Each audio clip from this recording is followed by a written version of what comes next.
Oke, baik. Mister akan sharing hari ini gitu ya tentang sebagian dari firman Tuhan. Oke, jadi firman Tuhan ini eh, Mister apa ya?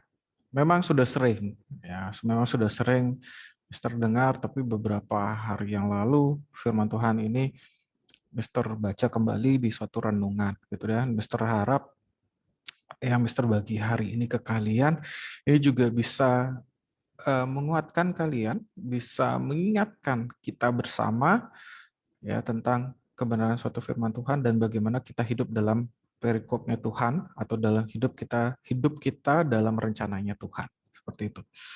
Oke, Mister ambil dua ayat dari Yeremia 17. Oke, Yeremia 17. Siapkan Alkitab kalian, bisa dibuka Yeremia 17 ya. Nah, ayat 5 dan ayat 7 gitu ya. Mister ingin kita bukan memperbandingkan tapi melihat dari ayat 5 dan ayat 7 gitu ya. Oke. Mister mulai baca yang di ayat 5. Jadi Yeremia 17 ayat 5, beginilah firman Tuhan, terkutuklah orang yang mengandalkan manusia, yang mengandalkan kekuatannya sendiri dan yang hatinya menjauh daripada Tuhan.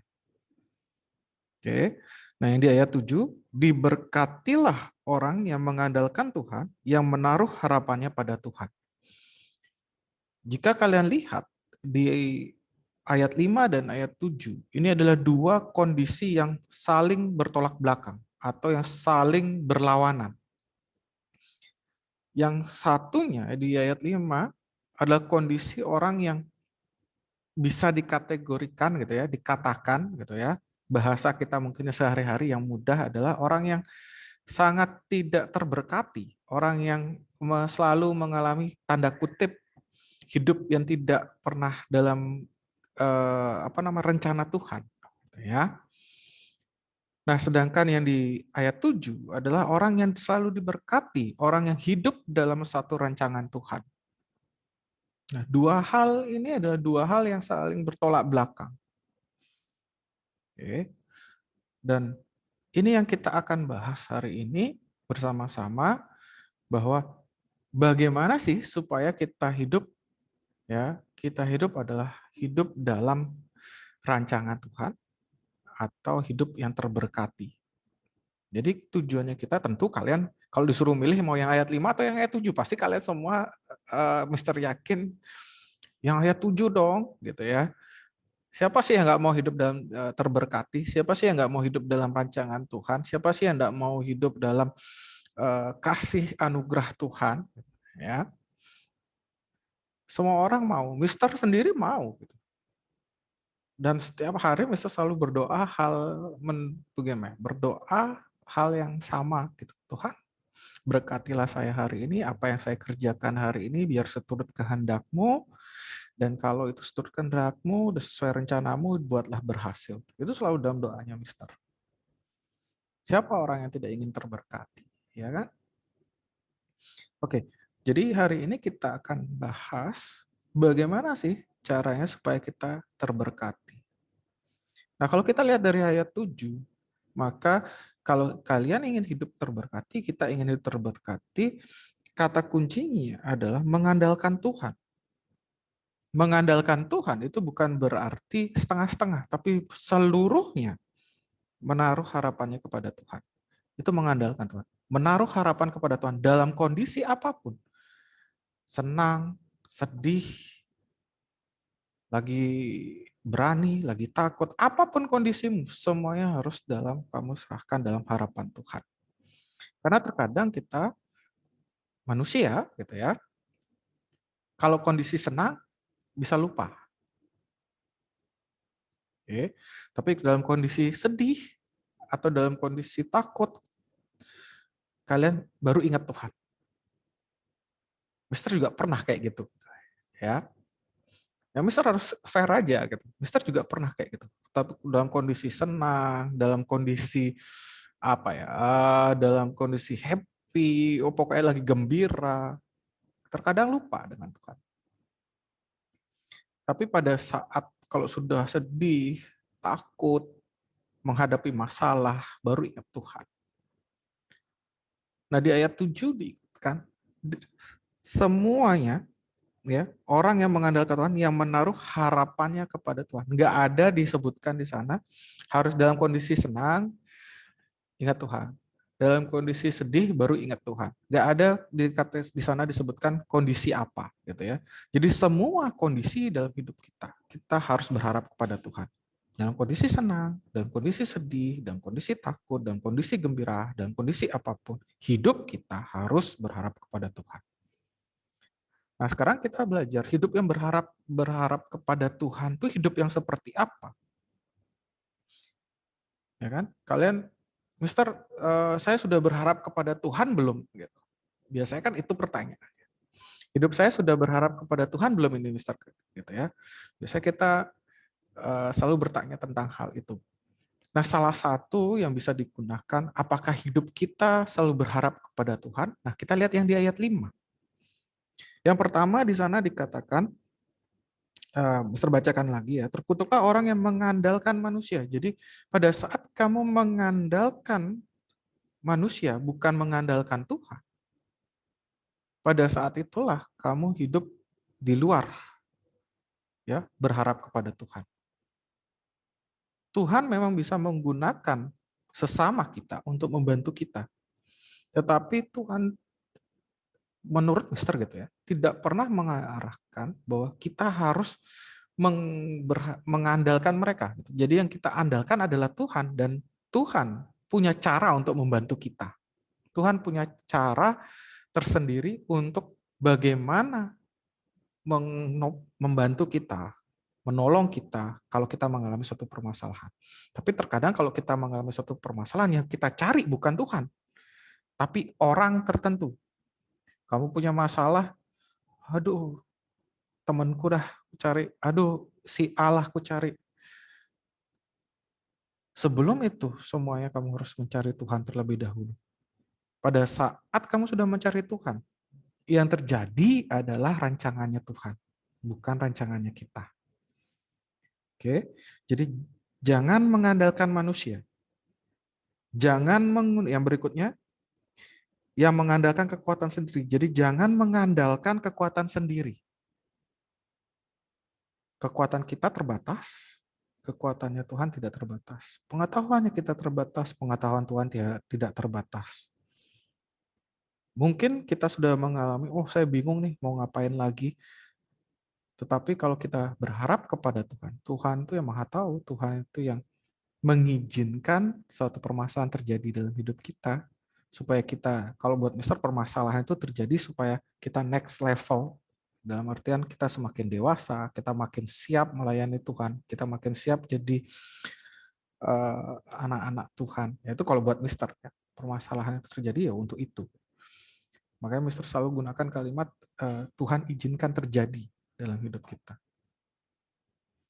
Oke.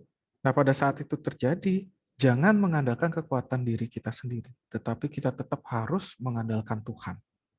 Jadi yang pertama tadi, tidak mengandalkan manusia atau sesama kita yang lain. Yang kedua, tidak mengandalkan kekuatan diri kita sendiri. Nah, yang ketiga, yang hatinya menjauh daripada Tuhan. Jadi hatinya tidak jauh daripada Tuhan. Tidak jauh daripada Tuhan itu artinya apa? Hidup kita harus selalu mencari Tuhan. Hidup kita selalu mempunyai kerinduan untuk mengenal siapa Tuhan kita lebih baik. Ya, dulu ini pengalamannya, Mister. Dulu apa namanya, orang tuanya Mister lahir dari keluarga Kristen, ya. Jadi orang tuanya Mister selalu dari kecil, Mister, dari kelas berapa, SD kelas berapa Mister lupa, dipaksa baca Alkitab. Mister bilang nggak ngerti, ngantuk. Itu waktu kecil ya, waktu SD. Mister lupa SD kelas berapa. Pokoknya baca aja gitu. Oke, pokoknya baca aja. Ya, Mister baca, mungkin lewat, pokoknya baca aja. Gitu ya. Ternyata setelah dewasa, setelah umurnya Mister sekarang, Mister paham apa maksudnya orang tua yang Mister meminta Mister membaca Alkitab. Tujuannya Mister membaca Alkitab dari Kejadian sampai Wahyu. Itu adalah supaya Mister lebih mengenal siapa Tuhannya Mister. Supaya Mister lebih mengenal siapa Tuhan Yesus. Apa kesukaannya Tuhan Yesus? Apa yang tidak disukainya? Bagaimana pelayanannya, pekerjaannya di dunia ini, pada saat turun di dunia ini, semuanya Mister kenal melalui apa? Ya melalui Alkitab, dari Kejadian sampai Wahyu. Ternyata apa yang orang tua Mister minta untuk dilakukan, itu tidak salah. Dulu Mister pikir itu nggak ada gunanya, buat apa? Ya, buat apa? Tapi semakin dewasa, Mister semakin mengerti. Oh, ternyata tujuannya adalah supaya Mister semakin mengenal siapa Tuhannya Mister. Karena apa? Di Alkitab itu dijelaskan. Apa kesukaan Tuhan? Apa yang tidak disukai oleh Tuhan? Apa yang boleh kamu lakukan? Apa yang tidak boleh kamu lakukan? Karena tidak seturut kehendak Tuhan. Bagaimana caramu bisa hidup dalam rancangan Tuhan? Semua jawabannya di mana? Di Alkitab. Oke. Jadi dulu Mister nggak ngerti, sekarang Mister ngerti. Dan Mister harap kalian juga sama. Ya, pada saat orang tua kalian, ayo dong renungkan firman Tuhan, baca Alkitabmu. Tujuannya itu bukan untuk merepotkan kalian, tapi tujuannya adalah supaya kalian mengenal siapa Tuhan, supaya hatimu tidak jauh dari Tuhan. Oke. Jadi hari ini renungan yang Mister bagikan ke kalian. Dan Mister percaya kalian ingin hidup kalian diberkati, hidup kalian dalam rancangan Tuhan, itu sudah pasti, karena itu juga keinginannya Mister dalam hidupnya Mister. Nah, bagaimana caranya Mister sharing hari ini adalah hidup dengan selalu berharap kepada Tuhan. Nah, hidup yang berharap kepada Tuhan itu yang bagaimana? Nah, dari yang kita baca, ayat yang kita baca, kita bisa tahu satu, tidak mengandalkan manusia. Jadi tidak mengandalkan sesama yang lain, tetapi kita tetap mengandalkan Tuhan yang utama. Yang kedua, tidak mengandalkan kekuatan diri sendiri. Yang ketiga adalah tidak memiliki hati yang jauh daripada Tuhan. Jadi hati kita tetap dalam dekat dengan Tuhan. Oke, jadi pagi hari ini renungan yang Mister bisa bagikan ke kalian. Dan Mister harap kita sama-sama belajar, ya, kita sama-sama selalu mendewasakan diri, kita sama-sama selalu belajar untuk lebih baik lagi bagaimana kita bisa hidup dalam berkat Tuhan, kita bisa hidup dalam rancangan Tuhan. Oke, tidak mengandalkan sesama kita, tapi tetap mengandalkan Tuhan, tidak mengandalkan kekuatan diri kita sendiri, tapi tetap mengandalkan Tuhan, tidak jauh dari Tuhan. Kita harus tetap selalu mempunyai kerinduan untuk selalu mengenal siapa Tuhan kita, lebih lagi mengenal siapa Tuhan kita. Oke, jadi renungan pagi hari ini yang bisa bagikan ke kalian. Ya, Mister harap kita sama-sama bisa belajar selalu tentang hal ini. Ya, oke, itu saja yang bisa Mister bagikan renungan kita pagi hari ini. Kita Mister lihat juga waktu supaya kalian bisa mempersiapkan untuk pembelajaran berikutnya. Kita akan tutup dalam doa. Mister minta Elita pimpin kita dalam doa. Bisa, Nak? Elita? Oke, halo Elita. Hai. Iya, pimpin kita dalam doa. Baik, teman-teman, mari kita berdoa. Tuhan Yesus, terima kasih atas waktu yang Kau berikan membentuk kami semua hingga kami dapat belajar dengan baik ya Bapak. Ya Bapak, berkatilah jaringan internet kami agar kami dapat menjalani proses mengajar mengajar dengan baik ya Bapak. Terima kasih ya Bapak. menjadi dan mematuhi sejak berdoa juga ya. Amin. Amin. Oke, terima kasih Rita. Oke, selamat belajar ya anak-anak. Gitu. Oke, God bless you.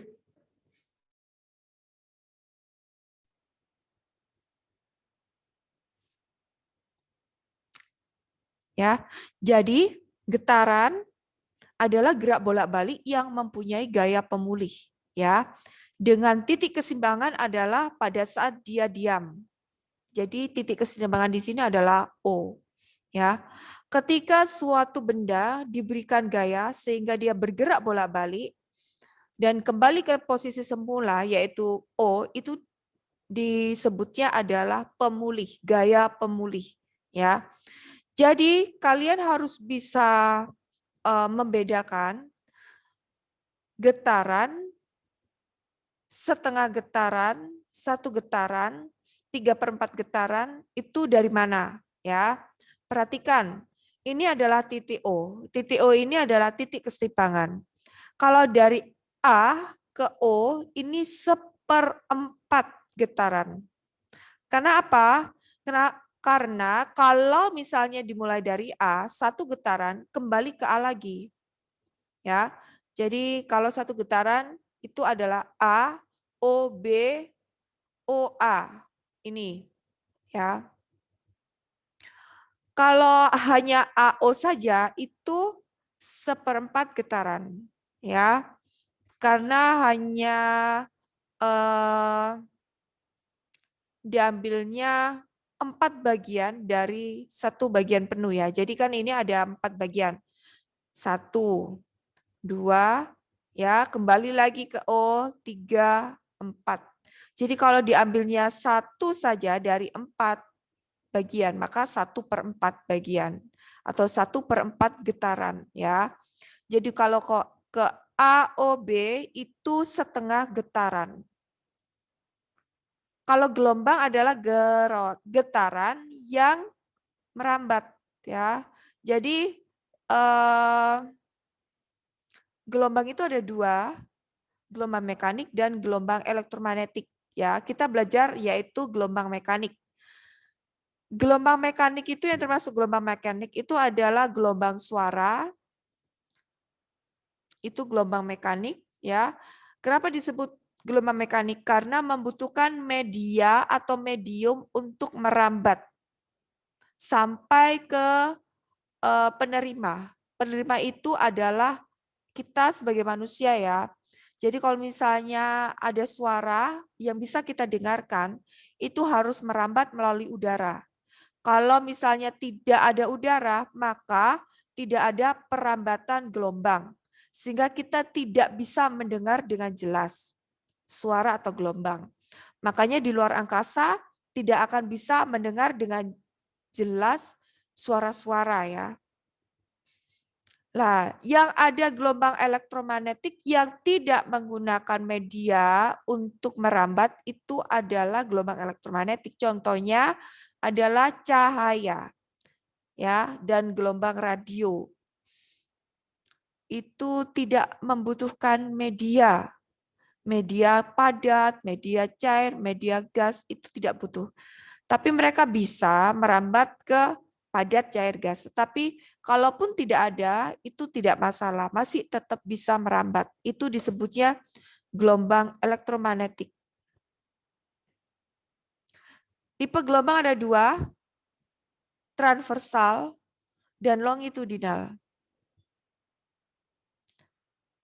Pertanyaan dari Theodorisa, gelombang itu selalu mengeluarkan suara nggak, Miss?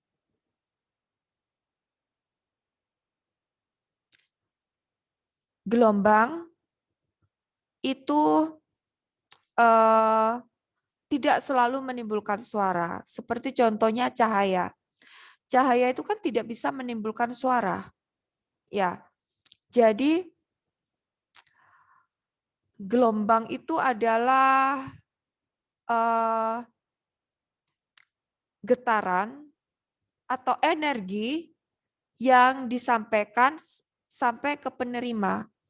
Jadi energi itu bisa energi suara, bisa energi cahaya, ya. Jadi untuk sampai ke penerima itu membutuhkan gelombang atau disebutnya itu getaran yang merambat ya. Jadi gelombang itu tidak selalu mengeluarkan suara. Cahaya itu tidak mengeluarkan suara. Jadi suara itu bukan, gelombang itu bukan suara, tapi gelombang itu adalah getaran atau energi yang merambat untuk menyampaikan energi dari sumbernya ya. Misalnya dari sumber bunyi sampai ke telinga kita itu ada energinya ya. Jadi bukan materi yang disampaikan tetapi energi yang merambat, getaran yang merambat. Getaran itu bisa terjadi karena energi yang diberikan, contohnya ya, ketipung atau meja ini, itu bisa mengeluarkan suara. Karena apa? Karena getaran dari meja ini. Getaran ini bisa terjadi karena apa? Karena kita menepuk ya, karena kita memukul. Nah, ini memukul ya. Nah, akhirnya ada getaran di meja. Dan getaran ini merambat sampai ke telinga kita sehingga kita bisa mendengarkan suara ketukan meja, ketukan di meja. Tipe gelombang ada dua, transversal dan longitudinal. Untuk transversal itu bentuknya naik turun seperti lembah dan gunung. Tetapi kalau longitudinal itu rambatannya itu berupa rapatan dan regangan. Jadi kalau rapatan dan regangan itu seperti ini ya, ini ya udahlah jelek-jelek, nggak apa-apa, yang penting kalian tahu. Ini rapatan, ini renggangan. Nah, ini disebutnya adalah gelombang longitudinal. Atau kalau misalnya dalam bentuk air ya, air yang tenang, setelah itu kita celupkan jari kita, itu maka bentuknya itu seperti ini. Ya kan? Bulat-bulat gitu kan. Ya, ini bagus ya gambarannya. Oke, jadi ini misalnya tangan kita taruh di sini. Jadi air yang tenang kita berikan tangan kita untuk dicelupkan, maka akan seperti ada lingkaran-lingkaran di sekitar tangan kita yang ada di permukaan air. Itu disebutnya adalah tipe gelombang longitudinal, ya.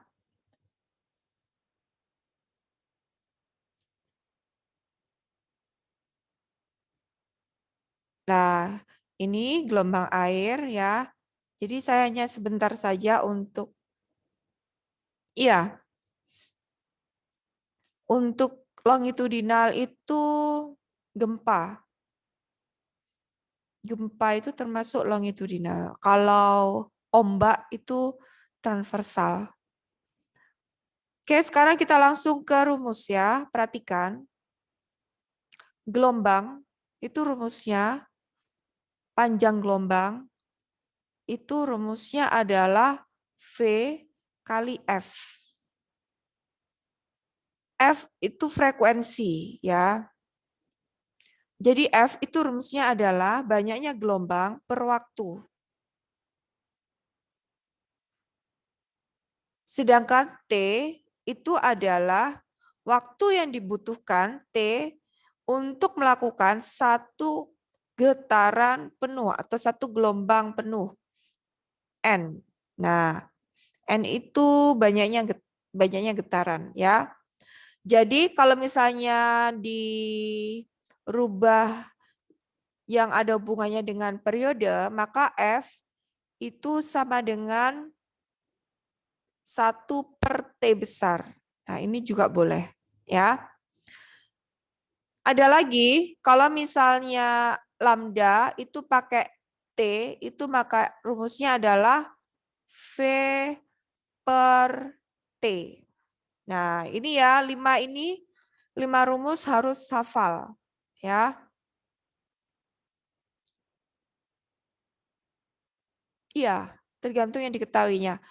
Perhatikan untuk satuan. Panjang gelombang, satuan harus meter. Ini ya, lambda. Simbol dari abjad Yunani L. L itu lambda. Ya. Jadi untuk lambda itu satuannya meter. V ini satuannya meter per second. T besar satuannya second. F kecil, catat ya anak-anak, F kecil satuannya hertz, Hz ya. Hz. N kecil itu banyaknya gelombang, jadi dia tidak ada satuan ya. Sedangkan T kecil ini adalah waktu, jadi satuannya second. Oke? Ini harus hafal 5 rumus ini, akan dipakai terus sampai terakhir di buku ini ya, tentang bab tentang getaran gelombang bunyi. Nah, ini rumusnya, tapi kalian tidak usah catat karena yang 5 itu sudah termasuk rumus ini juga. Gelombang elektromagnetik ada nggak di sini ya? Gelombang elektromagnetik ini ternyata di buku tidak dibahas sampai detail ya. Jadi yang dibahas sampai detail hanya getaran, gelombang, dan bunyi. Karena ini nanti, kenapa tidak dibahas secara detail untuk gelombang elektromagnetik? Karena gelombang elektromagnetik ini berkaitan dengan cahaya. Jadi untuk bab materi cahaya itu ada sendiri ya. Di optik, di alat optik itu masuk ke sini ya. Jadi untuk gelombang elektromagnetik saya akan berikan yang mendasar dan umum ya. Jadi gelombang elektromagnetik itu terbagi menjadi beberapa gelombang, yaitu gelombang radio, gelombang mikro, gelombang merah, gelombang cahaya tampak, ultraviolet, gelombang X, dan gelombang gamma ya. Jadi ada terbagi menjadi 1, 2, 3, 4, 5, 6, 7. Gelombang elektromagnetik terbagi menjadi 7 gelombang. Ya, mulai dari yang besar sampai yang kecil. Yang paling kecil panjang gelombangnya adalah gelombang gamma nih. Atau sinar gamma ya. Dia memiliki panjang gelombang 10 pangkat minus 15. Jadi banyak sekali ya. 9 aja miliar. Ini triliunan, 1 per triliunan ya. 1 per 1 triliun. Sangat kecil sekali. Bahkan kita melihat dengan mikroskop pun pasti nggak akan kelihatan. Atau mikroskop elektron pun juga bakalan tidak kelihatan. Karena ini lebih kecil dari bakteri. Ya, maka ini sebenarnya sinar gamma ini bisa digunakan untuk mereduplikasi DNA dan gen manusia. Makanya sangat berbahaya sinar X ini jika sampai terpapar di tubuh manusia karena akan bisa masuk lewat pori-pori, masuk ke dalam inti sel dan akan membuat mutasi genetik. Mutasi genetik ini yang akan menjadi beberapa cacat atau beberapa kerugian ya. Cacat bagi tubuh manusia karena pastinya dari mutasi genetik itu ada di dalam inti sel manusia. Sedangkan inti sel itu ada di sel. Sel membentuk apa? Sel membentuk jaringan, jaringan membentuk organ tubuh membentuk tubuh, dan akhirnya seperti kita ini, manusia.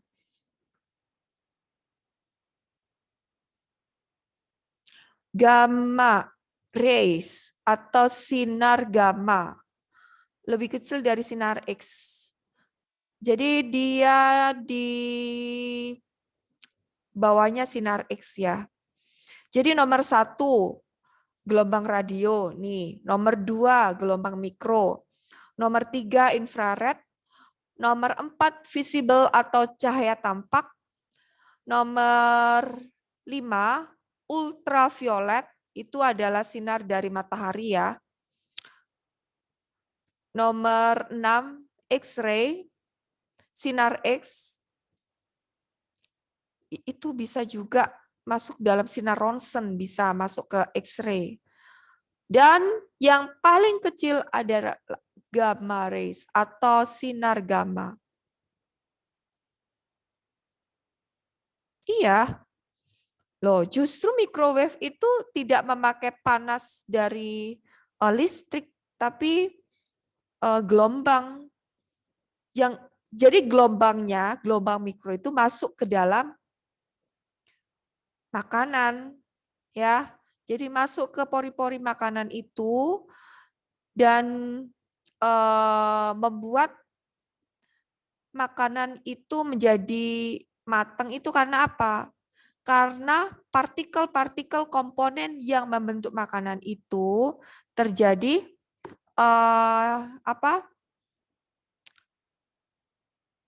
bergesekan antara partikel satunya, maka dia akan menghasilkan panas. Jadi panasnya itu dari dalam makanan itu sendiri. Kalau kompor itu kan panasnya dari kompor ya, dari luar. Jadi kalau ini makanan, ini pemanasnya dari luar. Tapi kalau microwave itu gelombangnya itu masuk ke dalam makanan. Dan di dalamnya makanan itu ada partikel-partikel penyusun makanan itu yang dibuat oleh gelombang itu untuk saling bergesekan atau saling disebutnya energi kinetik antar partikel ya. Jadi kalau misalnya itu bergerak itu kan pasti menimbulkan panas. Kalau bergesekan kan menimbulkan panas. Jadi panasnya itu dihasilkan dari dalam makanan sendiri. Itu disebutnya gelombang mikro, ya. Makanya kenapa kalau makanan itu ditaruhnya di plastik, ya, plastiknya itu nggak bakalan meleleh, ya. Tergantung sih plastik apa dulu, ya, yang bisa tahan terhadap gelombang mikro. Rahel, berarti microwave berbahaya ya, Miss? Ya, tergantung. Kalau berbahaya itu ya kalau kena panas itu berbahaya. Tapi sebenarnya microwave itu bukan menghasilkan panas ya, tetapi menghasilkan gelombang mikro. Kalau manasin makanan, listrik ya, tergantung sih. Listrik ke panas gitu ya. Iya. Karena kan liquid. Jadi nggak boleh liquid ya. Jadi kalau pakai gelombang mikro itu jangan terlalu liquid. Jangan terlalu encer ya.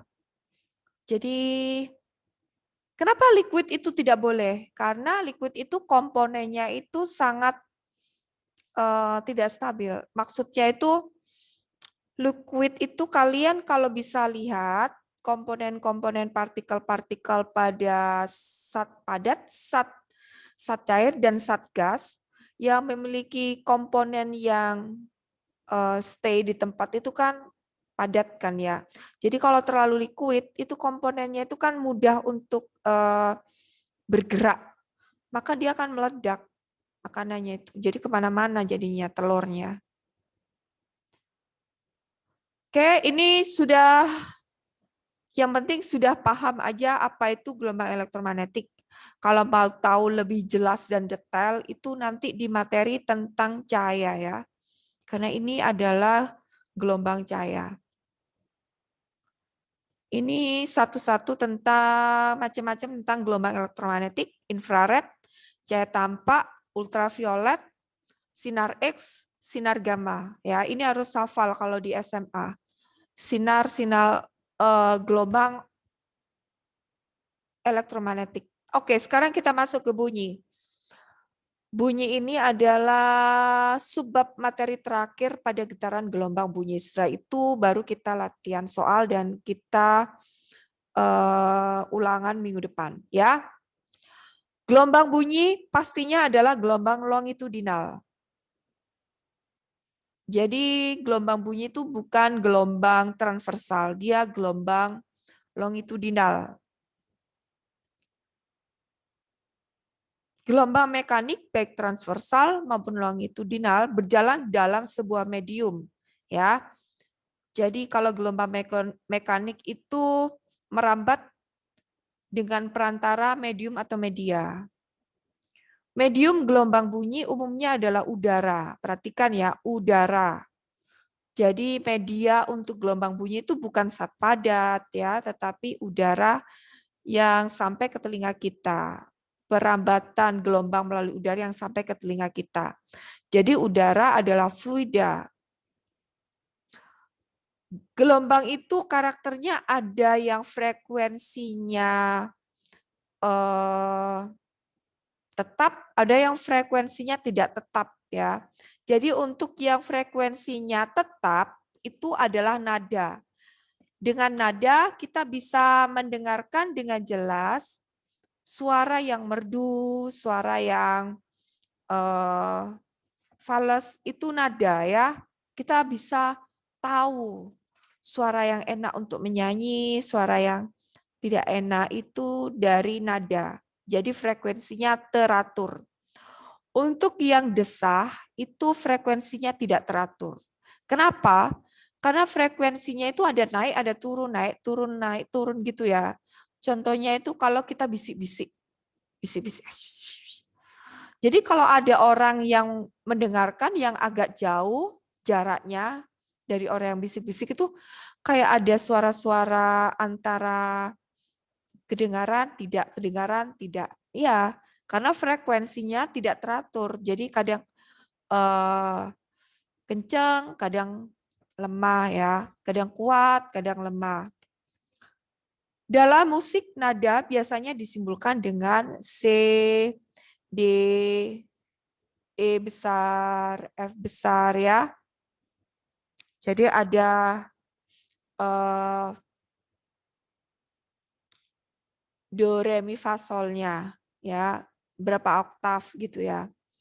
Untuk frekuensi nada A itu adalah 440 Hz, itu menurut standar internasionalnya. Jadi ditetapkan secara internasional untuk frekuensi nada A adalah 440 Hz. Nah, ini adalah contoh gelombang suara yang menjalar ke telinga kita. Ya, jadi dia bukan gelombang transversal ya. Jadi bentuknya itu seperti naik turun sampai ke telinga kita, tidak. Tetapi dia itu bentuknya adalah rapatan regangan. Ya, jadi ini contoh untuk gelombang bunyi atau gelombang suara. Ini adalah resonansi bunyi pada pipa. Ya, pipa ini bisa kita mainkan seperti contohnya itu seruling.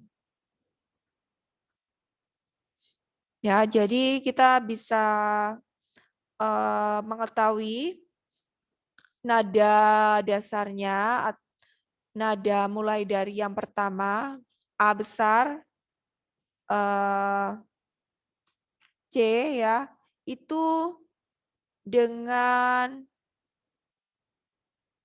menutup ya, dengan menutup salah satu ujungnya atau tergantung dari panjang pipanya. Dan ini disebutnya resonansi bunyi. Jadi resonansi bunyi itu bergetarnya atau ikut bergetarnya suatu benda karena adanya gelombang yang di sekitarnya, ya. Contoh resonansi ya. Bandul, ya, bandul itu diam, ya. Ketika kita, jadi ada 3 bandul nih ya, 3 bandul. Saya kasih yang simple aja deh contohnya ya, karena saya tidak punya contoh secara konkret ya, karena ini membutuhkan alat yang di lab. Tapi saya cari di lab kok nggak ada ya. Jadi saya kasih tahu aja, lihat gambar. Misalnya ada 3 bandul ini ya, dengan panjang yang sama dan beban yang sama. Ya, oke. Semuanya diam nih di sini ya, diam. Dan beberapa saat bandul yang sebelah kanan ini, nih, saya gerakkan, maju mundur, maju mundur. Jadi dia itu berisolasi. Jadi maju mundur, maju mundur. Saya tidak menggerakkan yang bandul 1 dan bandul 2. Saya diam aja. Karena ini diam. Lah, suatu saat tidak tahu kenapa 2 ini bergerak juga. Lah, ini bergerak maju mundur. Terus karena ini bergerak, yang nomor 1 juga bergerak maju mundur. Nah, itu disebutnya adalah resonansi. Ya. Jadi disebutnya resonansi karena ikut bergetar, karena ada getaran lain yang mempengaruhinya.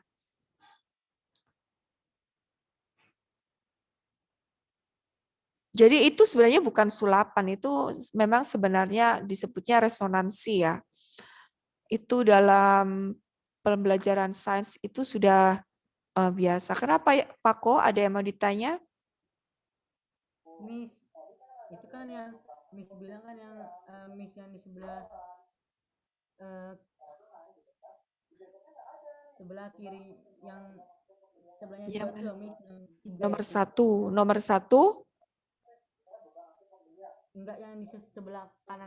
Oh, yang sebelah kanan yang saya kasih tanda panah. Ya.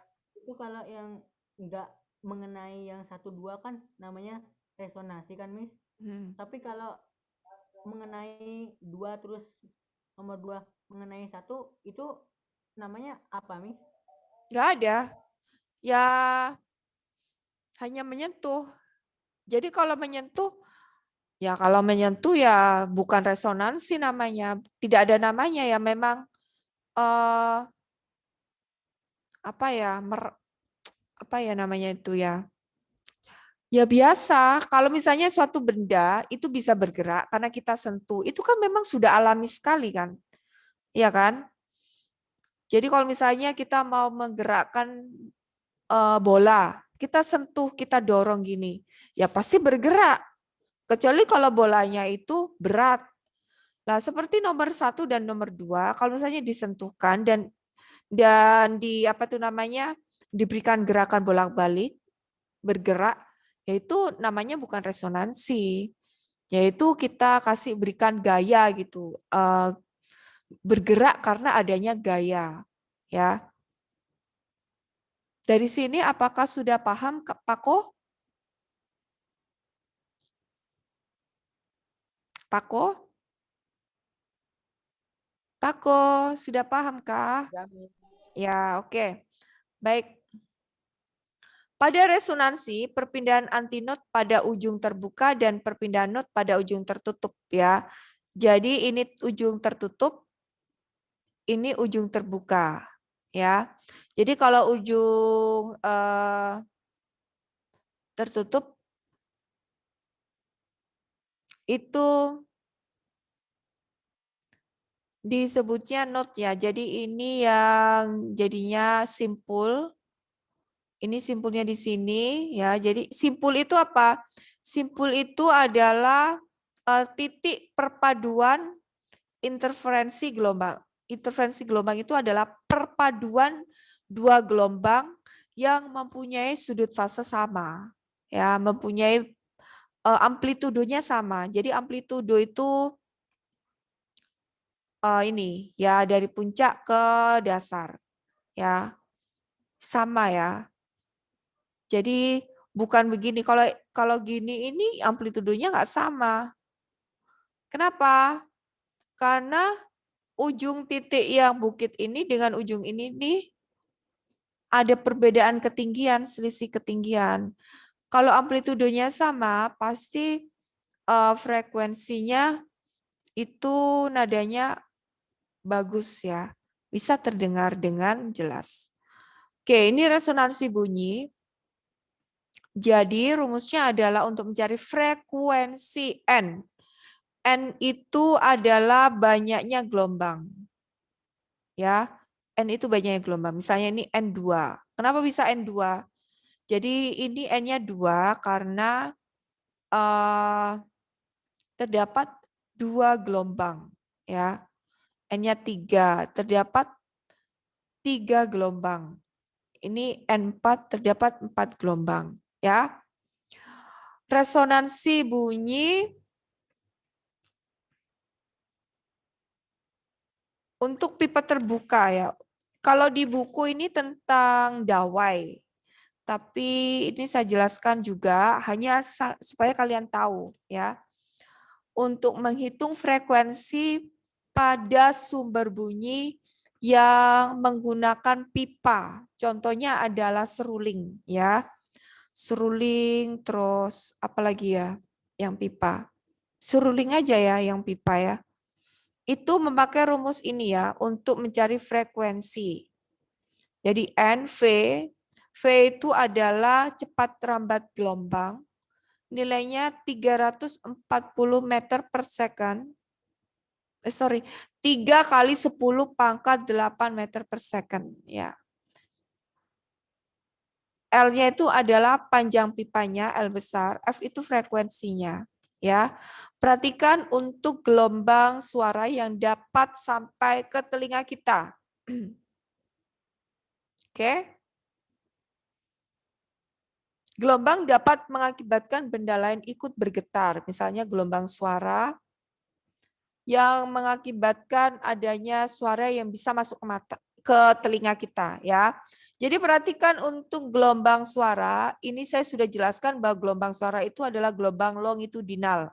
Ada rapatan, regangan, sampai ke gendang telinga. Sehingga gendang telinga itu bisa mendengar bunyi, jadi bukan mendengar, disebutnya mendengar bunyi itu secara biologisnya namanya mendengar ya. Tetapi secara fisika ya, gendang telinga ini bergetar karena adanya gaya dari getaran atau gelombang longitudinal yang sampai ke gendang telinga. Sehingga gendang telinga ini bergetar, terus di sini ada syaraf-syaraf yang dihubungkan oleh otak. Perjalanan dari gendang telinga ke syaraf otak itu milisecond ya. Jadi sangat cepat. Nggak sampai 1 second itu perjalanan. Jadi 1/100 second. Jadi cepat banget ya. Jadi 0,01 second lah ya. Milisecond. Itu bisa sampai, jadi makanya kita tahu, oh ini kalau misalnya ada suara temanmu dari jauh, oh ini suaranya Pako nih. Oh ini suaranya Elita nih. Karena dari telinga kita langsung diolah ke otak bahwa itu suara khasnya Pako. Oh itu suara khasnya Elita. Karena dari mempunyai karakteristik frekuensi tertentu ya. Juga nadanya juga beda. Jadi bisa otak bisa merekam dengan baik ya. Oh, berarti sangat besar kuasa Tuhannya, bisa melebihi komputer ya.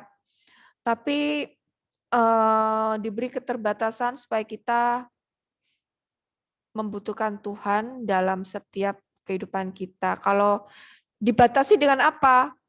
Batasannya itu mungkin kita mudah lupa ya. Jadi kadang nggak connect gitu. Atau terlalu banyak pikiran sehingga overload overload di pikiran kita ya. Jadi lupa itu suaranya siapa ya gitu ya. Kadang-kadang seperti itu. Masa kuping gatel? Enggak lah, tergantung. Tergantung ada orang yang kupingnya enggak gatel kalau diomongin orang lain. Kan saya bilang kalau ada suara yang masuk ke telinga kita itu disebutnya disampaikan. Kalau misalnya orang ngomongin kita, orangnya jauh sekali melewati apa tuh namanya rumah, ya itu nggak sampai ke telinga kita. Itu hanya perasaan ya, perasaan saja.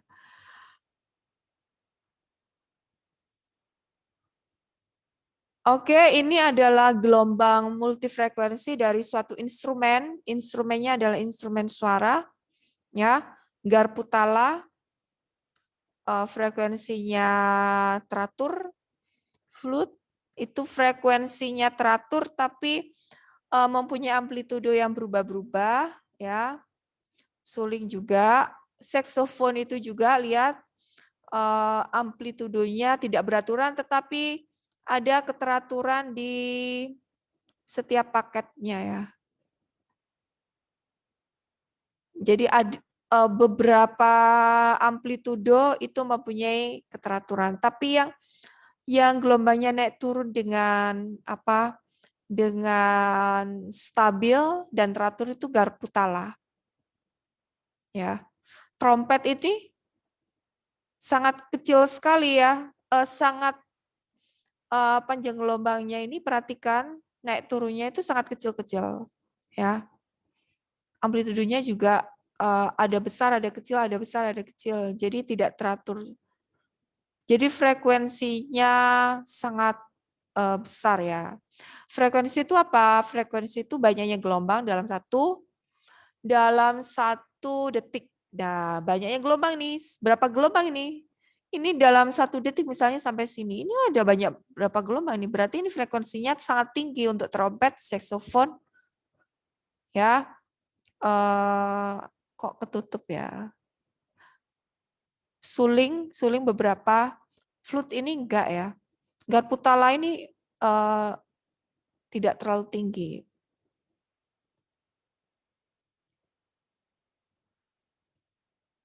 Jadi ini perhatikan untuk respon telinga terhadap suara.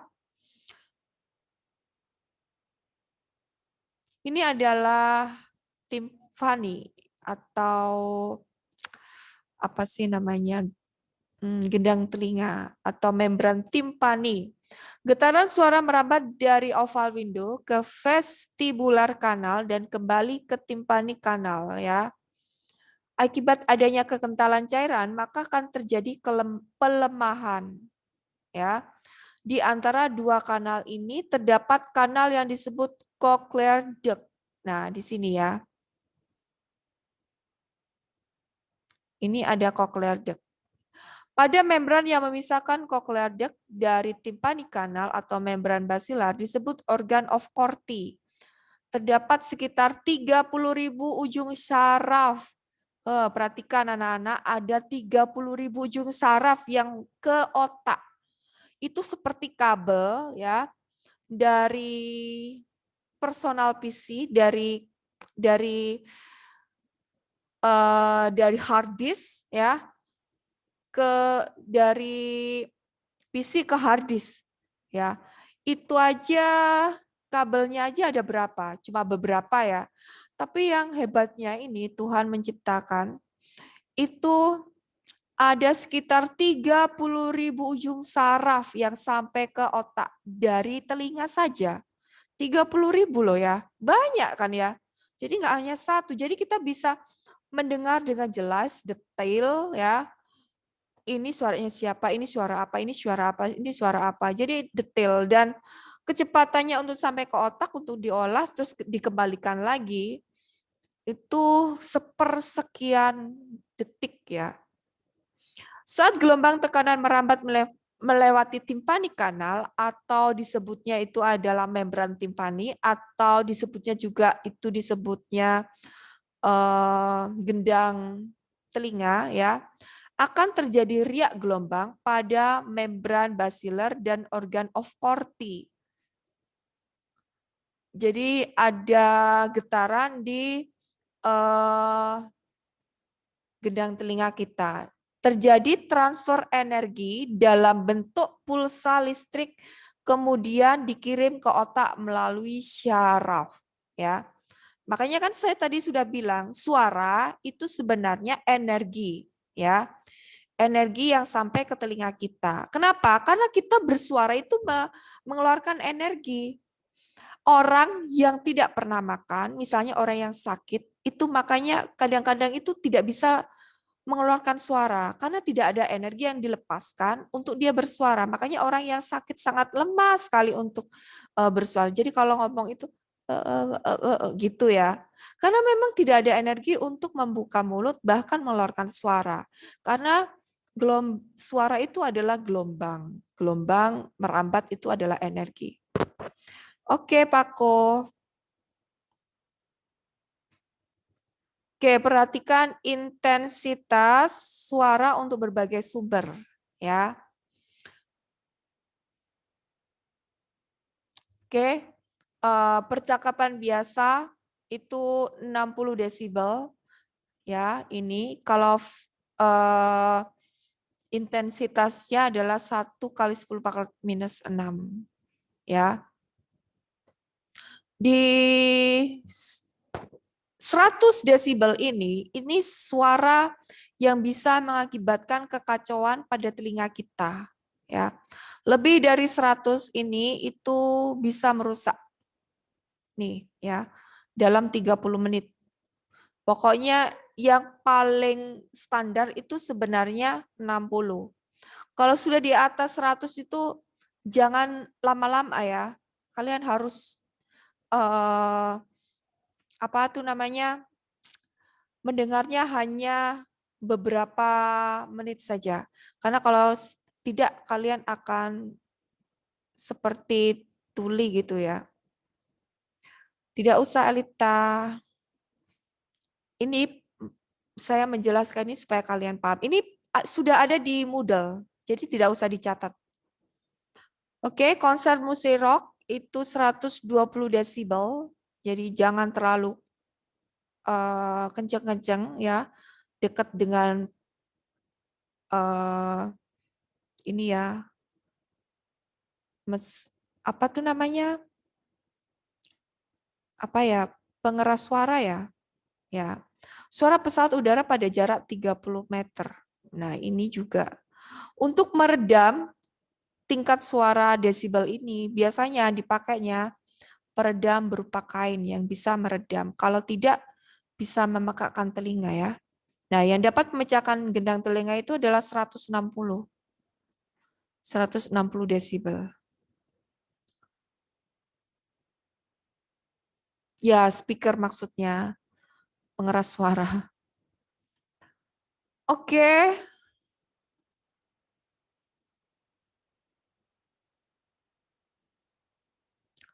Ini adalah daerah pendengaran manusia.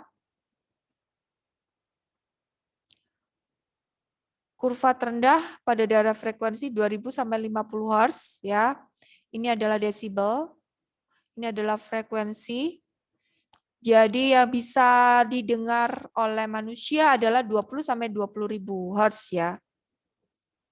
Kalau lebih dari 20.000 Hz itu ultrasonik ya. Kalau kurang dari 20 itu infrasonik.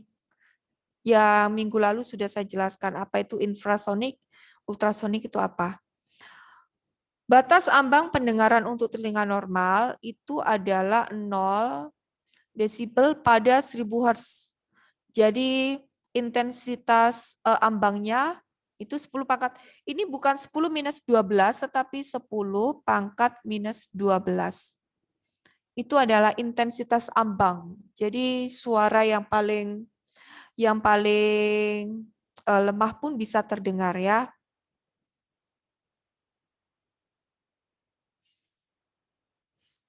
Oh, untuk menghitung IO atau intensitas tidak masuk di dalam materi SMP kelas 8. materi SMA kelas 10. Ya, jadi ini hanya menjelaskan saja, ini ultrasonik untuk mengetahui ada janin di dalam perut ya.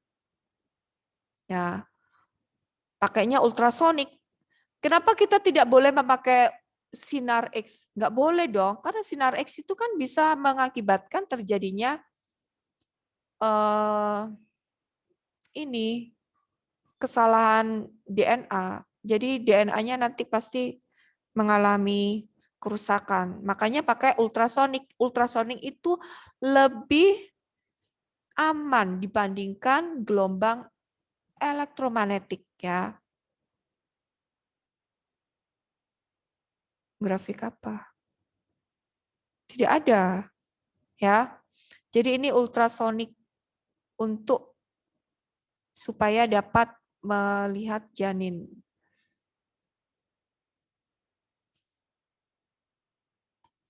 Nah, ini speaker dan mikrofon. Ini hasil scanner janin umur 3 minggu di sini ya. Ini dari ultrasonik. Jadi gimana sih cara kerja ultrasonik kok bisa sampai kita tahu apa tuh namanya bentuk dari apa janin yang ada dalam perut seorang ibu? Karena ada ketika ultrasonik itu kan frekuensinya sangat tinggi ya. Karena frekuensi sangat tinggi, maka kita tidak bisa mendengarkan. Saya sudah jelaskan, manusia itu adalah berada di frekuensi audiosonik 20 sampai 20.000. Sedangkan untuk yang mendeteksi ada bayi di dalam tubuh apa sih namanya saya lupa ya. Itu digunakan ultrasonik. Ultrasonik ini frekuensinya di atas 20.000 Hz ya. Yang memang ada yang tidak terdengar oleh manusia secara jelas. Dan untuk cara kerjanya ini adalah dengan terjadinya echo ya. Echo itu echo ultrasonik itu seperti pantulan, jadi dipantulkan ya. Nanti akan terlihat jelas. Makanya bentuknya itu tidak berwarna, bentuknya pasti hitam putih seperti ini. Ini kan hasil dari scanner gelombang bunyi ya. Jadi pantulan-pantulan. Perhatikan supersonik. Jadi laju sumbernya sama dengan laju bunyi. Laju sumbernya lebih besar dari laju bunyi ya. Supersonik itu untuk gerakan ya. Jadi artinya itu seperti pesawat supersonik. Kita sudah punya, bukan kita ya, tetapi dunia sudah ada pesawat supersonik. Tapi pesawat yang melebihi kecepatan cahaya tidak ada. Ini kecepatan yang melebihi kecepatan suara ada ya. Disebutnya pesawat supersonik. Perhatikan ya. Ini adalah titik ini itu adalah pesawat ya yang mempunyai kelajuan. Dan dia itu lebih cepat dibandingkan dengan laju bunyi. Makanya dia paling depan. Ya. Sedangkan kalau laju yang sama dengan laju bunyi itu bentuknya seperti ini. Jadi dia sama. Nah, akan sama. Kalau ini kan dia paling depan. Dan kita supersonik itu di apa tuh namanya? Laju suatu benda yang melebihi suara, yang melebihi kecepatan suara, itu disebutnya supersonik. Supersonik. Ada ya, ada pesawat supersonik. Ini peluru dengan Mach 1,01, perhatikan ya. Menembus tekanan udara. Nah, ini adalah pesawat supersonik. Ini pesawat supersonik ya.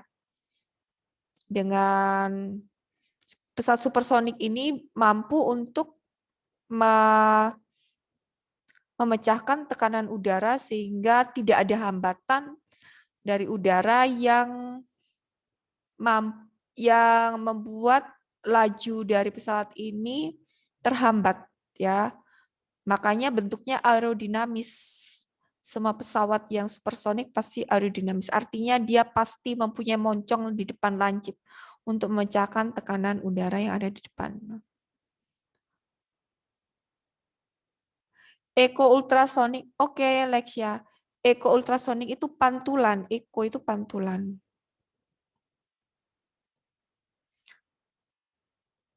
Oke ya, ini adalah semuanya berkaitan dengan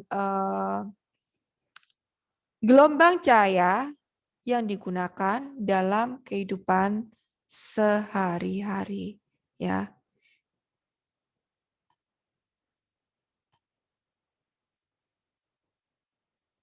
Oke, dari sini apakah ada pertanyaan anak-anak?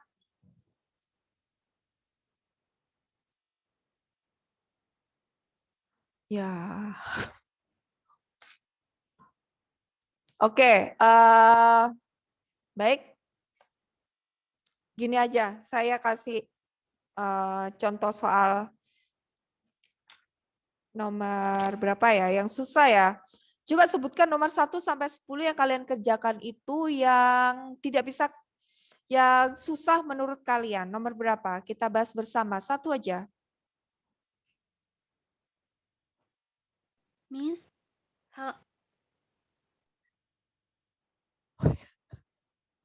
9/7. Oh ya, kalau gitu anak-anak kita sudah ya pembelajaran kita pada hari ini. Karena waktunya ternyata sudah jam 9 lebih ya. Saya tadi menjelaskan review lama sekali. Dan kalian bisa perhatikan di Moodle ya, di Moodle itu ada materi PowerPoint dan juga ada latihan soal, kerjakan di sana ya. Kalau misalnya ada yang mau ditanyakan, silakan untuk bertanya di WA Miss. Dan saya ambil ulangannya dari sana ya, ulangan. Jadi kalian pelajari saja latihan soal yang ada di LMS Moodle Tunas Daud. Latihannya saya ambil dari sana. Ada 10 pilihan ganda. Kalian kerjakan cuma ABCD-nya. Oke? Sudah ya anak-anak? Baik. Saya itu sebenarnya review tapi kok lama sekali reviewnya ya. Ya, baik. Halo, Shalom. Selamat pagi anak-anak kelas 8A. Saya berharap kalian bisa mendengar suara Mister dan sudah mempersiapkan proses pembelajaran kita di jam kedua di mata pelajaran kewarganegaraan. Jadi bagi anak-anak yang bisa mendengar suara Mister dengan baik, tolong beri responnya. Dan sesuai dengan himbauan surat yang sudah diedarkan, silakan kalian bisa dapat menyalakan kamera kalian masing-masing. Baik, terima kasih responnya. Woi, luar biasa. Ya, ada, kita sapa dulu dari Dea. Halo Dea. Kemudian ada Evra, ada Verisa, ada Areta, ada Elita, ada Erika, ada Lexia. Halo Lexia. Woi, tumben kelihatan dia. Kemudian ada Monica, ada Wayanara, ada Edeta, kemudian ada Odea tadi sudah, ada Rachel, ada Jovan, ada Paco, ada Goldie, ada Nico, kameranya bisa diturunkan ya Nico. Kemudian ada Anya, ada Wiweka, ada Alika, ada Letis. Ya, bisa berharap anak-anak yang lainnya juga bisa menyalakan kamera ya. Oke, baik anak-anak, kita langsung saja ya. Mari kita berdoa untuk memulai proses pembelajaran kita. Silakan anak-anak yang ada di rumah lipat tangan, tunduk kepala, tutup mata, kita berdoa. Kami mengucap syukur Tuhan buat kebaikan-Mu, buat kasih anugerah-Mu dalam kehidupan kami. Kalau pada kesempatan pagi hari ini Tuhan kami bisa ada untuk dapat mengikuti proses pembelajaran meskipun rumah kami masing-masing, kiranya Tuhan berikanlah setiap kami semangat antusias untuk dapat mengikuti setiap proses pembelajaran ini dengan baik Tuhan. Engkau urapi juga anak-anak-Mu tempat ini, khususnya anak-anak kelas 8A, dalam proses pembelajaran, kiranya Engkau campur tangan dalam hidup mereka. Biarlah hikmat, kecerdasan, kepintaran, akhlak, karakter, budi pekerti yang baik, yang luhur turun atas anak-anak-Mu di kelas 8A. Biarlah Engkau pakai setiap mereka Tuhan untuk menjadi saluran berkat dimanapun mereka berada. Engkau urapi juga Tuhan Bapak Ibu guru tempat ini. Kami sadar Tuhan, tugas dan tanggung jawab kami sebagai seorang guru tidaklah mudah. Oleh sebab itu, Engkau campur tangan Tuhan, Engkau urapi setiap kami. Biarlah ucapan, tingkah laku, dan tindakan kami dapat menjadi cermin gambar yang baik di hadapan anak-anak-Mu dan bisa menjadi contoh teladan buat mereka. Kami serahkan hidup kami hanya di dalam nama Tuhan Yesus. Haleluya. Amin. Baik, terima kasih anak-anak kelas 8A. Ya, sekali lagi kalian bisa nyalakan kameranya. Ya, ikuti setiap aturan yang ada. Ya, kita harus belajar taat mengikuti aturan yang sudah disepakati bersama-sama. Ya, silakan. Yang belum menyalakan kamera kalian bisa nyalakan. Ya. Oke, kita langsung saja anak-anak. Mister ucapkan banyak terima kasih buat kalian semua ya. Kalian sudah melewati bab 1 di semester 2 berkaitan dengan kebangkitan nasional 1908 dalam perjuangan kemerdekaan Republik Indonesia. Ingat ya, dari organisasi Budi Utomo ini ya menjadi cikal bakal lahirnya semangat persatuan dan kesatuan untuk menyongsong, untuk membawa Indonesia kala itu ke gerbang pintu kemerdekaannya, untuk bisa lepas dari cengkeraman penjajahan Belanda. Ya, kita sudah bahas itu semua, dan kalian perlu ingat siapakah tokoh-tokoh perintis dari kebangkitan nasional dan siapakah penggagas dari organisasi Budi Utomo. Ya, videonya minggu lalu ya kita sudah tonton bersama, yaitu Dr. Wahidin Sudirohusodo. Ya, ingat itu ya anak-anak. Kita sudah lewati proses pembelajaran itu dengan baik. Mister ucapkan banyak terima kasih buat kalian. Ya, luar biasa kalian dengan semangat dan antusias. Dan kita juga sudah masuk dalam makna dan arti penting kebangkitan nasional. Dari kebangkitan nasional kita diajarkan untuk belajar. Ingat, belajar menghargai sejarah yang ada di Republik Indonesia. Ingat, seperti apa yang disampaikan kata Insinyur Soekarno, jangan sekali-kali melupakan sejarah ya. Seperti itu. Jadi dari sejarah kita belajar supaya bisa membawa Indonesia ke arah yang lebih baik lagi. Ya. Oke. Selanjutnya kita juga sudah masuk setiap uji kompetensi kalian sudah kerjakan dengan baik, dengan nilai yang memuaskan, ya itu tandanya bahwa kalian mencermati, memperhatikan setiap instruksi, perintah, bahkan setiap proses pembelajaran yang disampaikan kalian bisa ikuti dengan baik. Ya, itu tandanya kalian mendapatkan nilai-nilai baik ya. Seperti itu anak-anak. Oke, kita saat ini akan masuk dalam proses pembelajaran di bab kedua. Kalian bisa buka LKS kalian di halaman 33. LKS kalian halaman 33 di bab 2 tentang nilai dan semangat Sumpah Pemuda. Nah. Ya, sebelum kita bahas lebih dalam, lebih jauh lagi berkaitan dengan nilai dan semangat Sumpah Pemuda, ya, Mister berikan satu cuplikan video buat kalian ya tentang sejarah dan makna dari Sumpah Pemuda. Ini penting ya, karena anak-anak zaman sekarang hanya tahu, bahkan ada yang tidak tahu Sumpah Pemuda itu apa. Ya, karena ini sejarah bangsa kita, sejarah kita bersama, karena dari tangan kalian, tangan-tangan pemuda kalian ini, ya Indonesia bisa sukses, Indonesia bisa jaya. Kalian bisa simak cuplikan videonya. Silakan. Terima kasih kalian sudah melihat cuplikan video tadi ya. Bisa berharap anak-anak bisa menyalakan kameranya kembali. Kalian sudah melihat bagaimana sejarah dan makna dan arti dari Sumpah Pemuda. Garis besarnya ya, yaitu peran pemuda sangat mempengaruhi dalam proses kemerdekaan Republik Indonesia Ya, peran dari pemuda ya sangat mempengaruhi proses kemerdekaan Republik Indonesia saat berdirinya organisasi Budi Utomo. Itu awalnya. Ya. Dan ditambah cuplikan video tadi kita diingatkan ya untuk menyatukan semangat, tekad persatuan dan kesatuan kita bangsa Indonesia diperlukan alat untuk mempersatukan, yaitu bahasa yang dimukakan oleh Mr. Muhammad Yamin tadi, bahasa Melayu. Tetapi Sugondo keberatan kalau menggunakan bahasa Melayu, ya, karena Indonesia yang disebut juga dengan Nusantara ini memiliki bahasa Indonesia. Jadi bahasanya tidak boleh Melayu. Meskipun ada unsur-unsur Melayunya, tetapi bahasanya harus disebutkan bahasa Indonesia, tidak boleh bahasa Melayu. Ya, seperti itu. Itu adalah salah satu alat untuk mempersatukan kita. Kemudian bukan hanya bahasa, tetapi bangsa. Ya, kita sebangsa dan setanah air. Seperti cuplikan video tadi dijelaskan. Karena penderitaan ratusan tahun, orang-orang terdahulu kita menderita di bawah tekanan Belanda, Jepang, sehingga membulatkan tekad para pemuda untuk berjuang bersatu bagaimana caranya untuk dapat memerdekakan Republik Indonesia.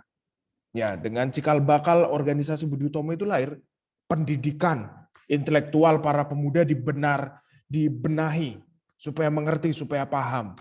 Ya, seperti itu. Dan kalian bisa lihat penjelasannya ada di halaman 35 ya. Mister sudah rangkum hal-hal yang penting di dalamnya. Kalian bisa garis bawahi. Kalian bisa perhatikan di sana anak-anak di LKS kalian pertama ya. Dijelaskan di sana di bagian A ya. Sumpah Pemuda. Ya, benar ya. Dalam sejarah perjuangan bangsa Indonesia, pemuda mampu menempatkan dirinya sebagai golongan yang patut diperhitungkan. Benar? Ya. Kalian perlu ingat dalam proses kemerdekaan Republik Indonesia yang punya tugas menculik sang proklamator beserta Muhammad Hatta siapa? Mister tanya kepada kalian. Yang punya peran, yang punya tugas menculik supaya pemikiran Insinyur Soekarno tidak dipengaruhi, tidak terpengaruh oleh Jepang untuk memproklamirkan kemerdekaan Republik Indonesia. Siapa yang punya tugas menculik itu? Silakan yang angkat tangan barusan. Silakan dijawab yang angkat tangan barusan.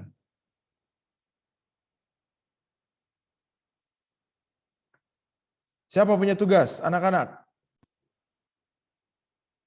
Mister tadi lihat ada yang angkat tangan. Coba.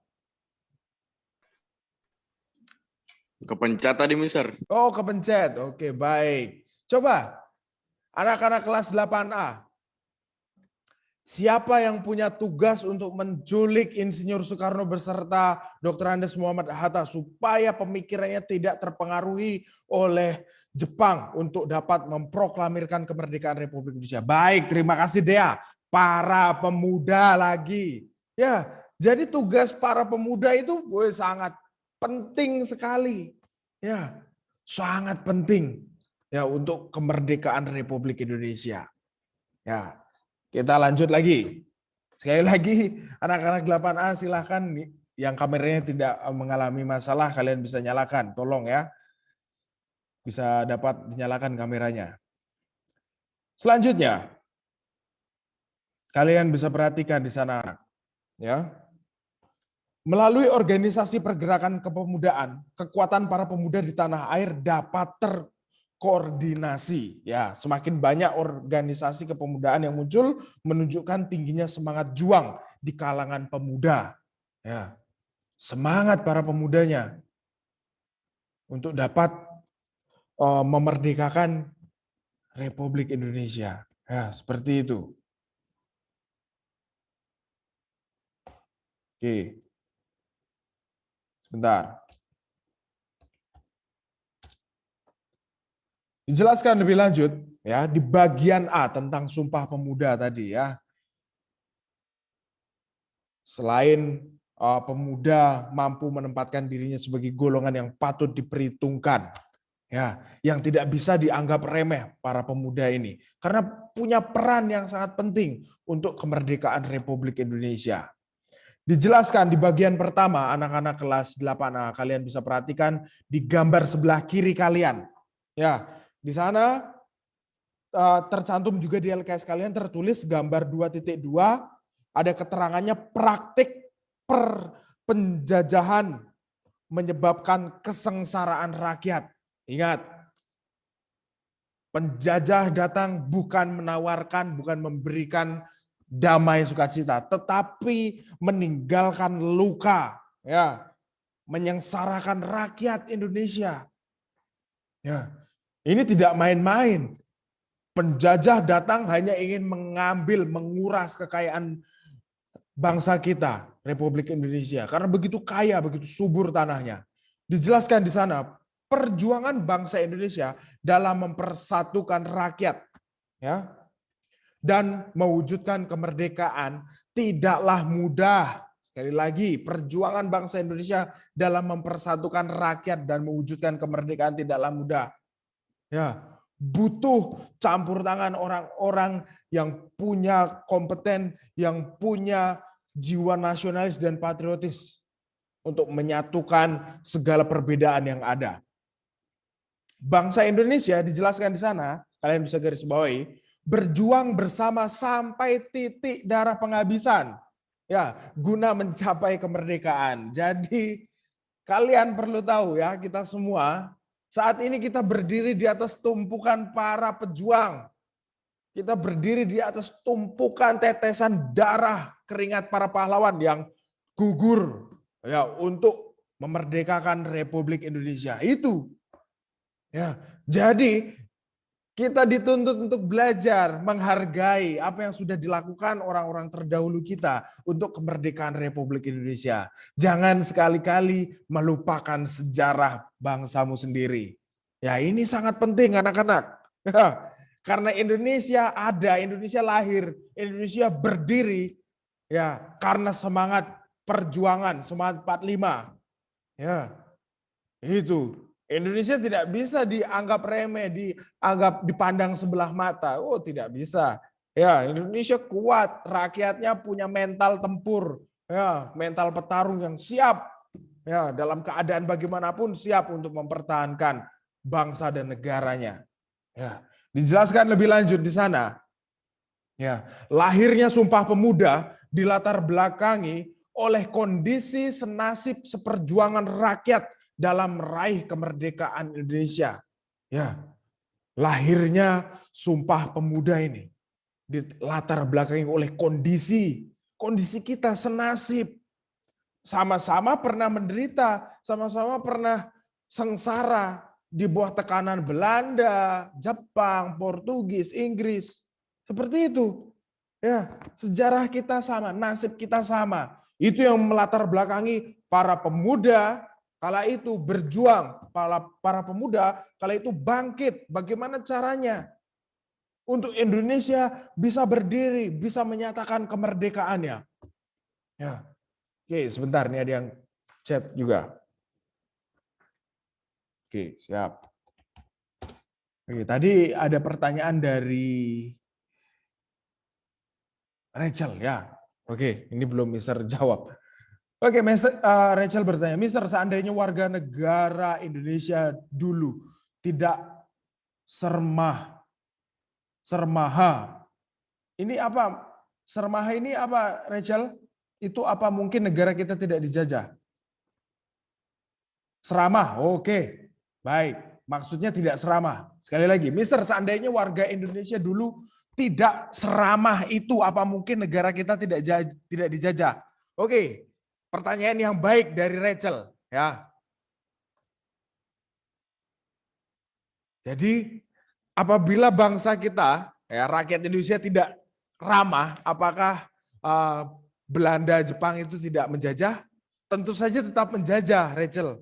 Ya, coba kita bayangkan, ya, waktu itu Budi Utomo, organisasi Budi Utomo belum lahir, belum terbentuk. Dan kalangan para rakyat Indonesia zaman ratusan tahun yang lalu tidak bisa baca tulis, tidak bisa menghitung. Ya, benar ya. Terus penjajah datang. Nah, penjajah datang karena tidak bisa baca tulis, tidak bisa menghitung, akhirnya diakal-akalin, dibodoh-bodohi maksudnya. Dari akal-akalin itu, ya. Akhirnya diakal-akalin. Ya. Oh, dipermainkan, oh disuruh-suruh. Nah, istilahnya diberikan upah. Waktu itu duit mahal harganya. Jadi diberikan upah seadanya, kecil pun sangat berarti bagi rakyat Indonesia kala itu. Karena apa? Karena bodoh, karena tidak tahu. Tidak bisa baca tulis. Tidak bisa membaca kok sejarah yang mengucapkan, yang mengatakan ketika kita belajar tentang makna kebangkitan nasional. Itu sebabnya mengapa Dr. Wahidin Sudirosodo mengemukakan bahwa untuk membebaskan bangsa Indonesia dari cengkeraman penjajah, rakyat Indonesia harus cerdas. Itu. Jadi sebelum organisasi Budi Utomo lahir, kita itu enggak bisa baca tulis. Ya, leluhur kita, orang-orang terdahulu kita enggak bisa baca tulis. Enggak ngerti apa-apa. Jadi dibodohin, ditipu-tipu itu mau. Ya, bukan karena keramahan kita, bukan karena keluguan kita atau kepolosan kita. Karena pada dasarnya kita tidak tahu. Bahkan penjelasan minggu lalu berkaitan dengan sejarah Dr. Wahidin Sudirosodo, rakyat Indonesia ketika diajak berjuang untuk bangkit melawan penjajah, mereka tidak sadar kalau selama ini mereka dijajah. Benar kan? Masa kita dijajah selama ini? Belanda buktinya beri saya uang kok. Belanda suruh saya kerja, ngumpulin batu, ngumpulin hasil kebun, saya digaji, saya diupah kok. Masa saya dijajah? Itu pertanyaan dari rakyat Indonesia. Karena apa? Karena mereka tidak sadar. Mereka tidak mengetahui selama ini mereka terjajah. Karena apa? Tidak sekolah. Tidak tahu baca tulis. Itu yang menyebabkan mereka, orang-orang terdahulu kita tidak sadar kalau selama ini hidup dalam penjajahan. Seperti itu ya Rachel? Oke, terima kasih. Pertanyaan dari Rachel, luar biasa ya. Oke, selanjutnya ini ada pertanyaan dari Dea ya. Loh, kalau Indonesia nggak dijajah, negara kita nggak punya latar belakang dong. Ya, kalau nggak dijajah. Sebenarnya istilahnya ada plus, ada minusnya, tapi minusnya terlalu banyak. Ya, kalau kita bicara keuntungannya karena kita dijajah, ingat, kita bisa punya kereta api saat ini, ya, itu karena bekas zaman kolonial Belanda. Ya, mereka karena sudah cerdas, intelektualnya baik, di atas rata-rata rakyat Indonesia zaman dahulu, mereka sudah bisa menciptakan alat transportasi di Indonesia, bayangkan. Ya kita bersyukur juga, ya. Tetapi kalau kita istilahnya mau membandingkan mana sukanya mana dukanya, terlalu banyak dukanya anak-anak karena penjajahan itu.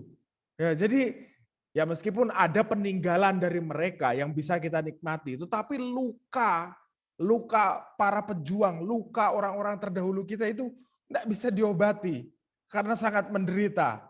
Ya jadi seperti itu dia.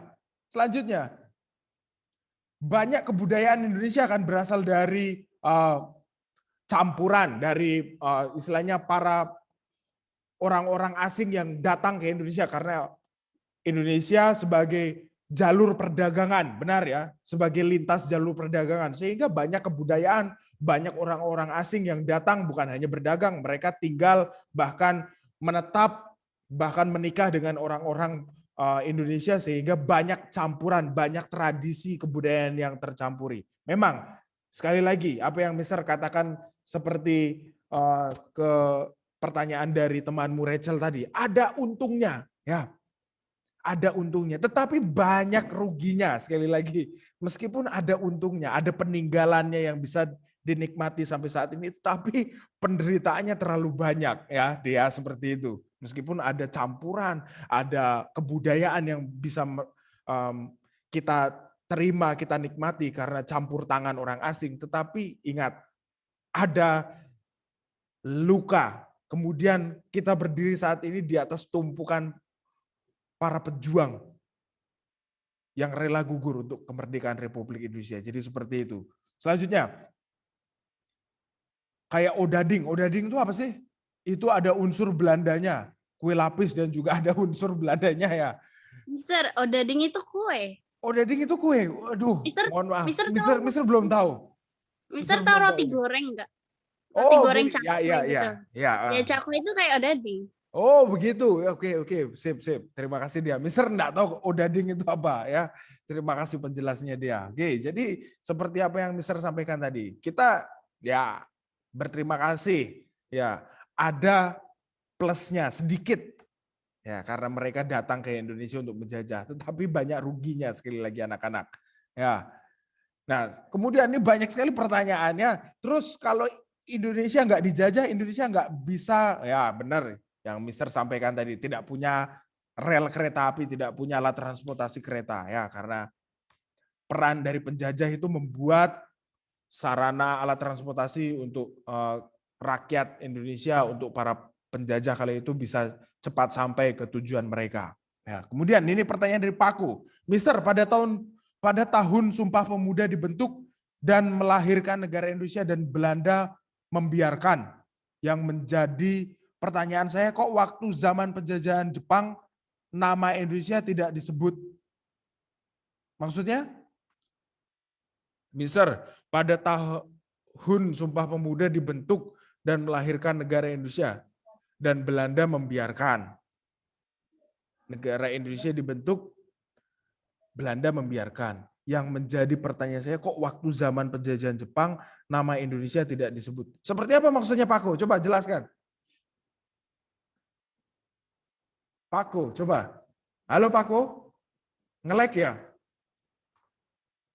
Ini gangguan ya sinyalnya. Paku, halo. Coba Paku. Coba jelaskan. Mister enggak paham pertanyaanmu ini. Coba jelaskan seperti apa. Zaman pada tahun Sumpah Pemuda itu didirikan kan tahun 1928. Ya. Ya kan di Spire bisa. Tapi kok waktu zaman kan zamannya Belanda itu kan kayak nama Indonesia gitu. Ada Sumpah Pemuda, kami bangsa kami putra dan putri Indonesia bla bla kan begitu. Ya. Tapi kan Jepang kan meremehkan gitu. Cuma kok dibiarkan. Kolonial ya, di kolonial Jepang kok apa ya, pemuda itu nggak sebut nama Jepang, kok nama Jepang, nama Indonesia misalnya, cuman waktu proklamasi aja misalnya yang waktu Indonesia merdeka. Oke, mungkin begini ya maksud dari Paku. Kenapa zaman Belanda Indonesia ketika memproklamirkan namanya ya, nama negara kita Indonesia bukan lagi Hindia Belanda, Belanda diam saja membiarkan ya. Kok Jepang waktu itu menjajah juga tetap membiarkan? Mungkin karena ingat pelajaran kelas 7, Jepang waktu datang ke Indonesia untuk mengambil hati rakyat Indonesia, Jepang bilang apa ke Indonesia? Masih ingat tidak Pak Aku? Jepang itu bilang apa ke Indonesia? Supaya mendapat simpati atau dukungan. Apa? Apa? Ayo diingat, apa itu?